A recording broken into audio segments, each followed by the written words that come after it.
ಇಂದಿನ ಪತ್ರಿಕೆಗಳ ಇಣುಕುನೋಟ. 3 ಕ್ಷೇತ್ರಗಳ ಉಪಕದನ, ಬಹಿರಂಗ ಪ್ರಚಾರದ ಅಬ್ಬರಕ್ಕೆ ಅದ್ದೂರಿ ತೆರೆ. ನಾಳೆ ಮತದಾನ. ಸಮಾಜ ವಿಭಜಿಸುವ ಶಕ್ತಿಗಳನ್ನು ಸೋಲಿಸಿ ದೇಶವಾಸಿಗಳಿಗೆ ಪ್ರಧಾನಿ ನರೇಂದ್ರ ಮೋದಿ ಕರೆ. 16ಕ್ಕೆ ಸಹಕಾರ ಸಪ್ತಾಹ, 15,000ಕ್ಕೂ ಅಧಿಕ ಮಂದಿ ಭಾಗವಹಿಸುವ ನಿರೀಕ್ಷೆ. ನರೇಗಾ ಆನ್ಲೈನ್ ಯೋಜನೆ ಸೂಪರ್ ಹಿಟ್, ಒಂದೇ ತಿಂಗಳಲ್ಲಿ 85,000 ಅರ್ಜಿ.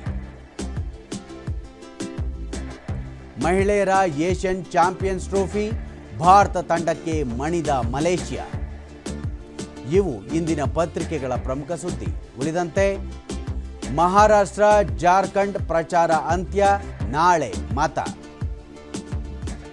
ನೂತನ ಸಿಜೆಐ ಸಂಜೀವ್ ಖನ್ನಾ ಪ್ರಮಾಣ ವಚನ, 51ನೇ ಮುಖ್ಯ ನ್ಯಾಯಮೂರ್ತಿ. ಎಸ್ಎಸ್ಎಲ್ಸಿ ಅಂಕಪಟ್ಟಿ ತಿದ್ದುಪಡಿಗೆ ನವೆಂಬರ್ 20 ಅಂತಿಮ ದಿನ. ಬೆಳೆಗಾರರ ಕಣ್ಣಲ್ಲಿ ನೀರು ತರಿಸಿದ ಈರುಳ್ಳಿ, ಇಳುವರಿ ಕುಸಿತ ಹಿನ್ನೆಲೆ ಈರುಳ್ಳಿಗೆ ಬಂಪರ್ ಬೆಲೆ. Chennai grand masters chess, Aravind ಮುಡಿಗೆ ಕಿರೀಟ.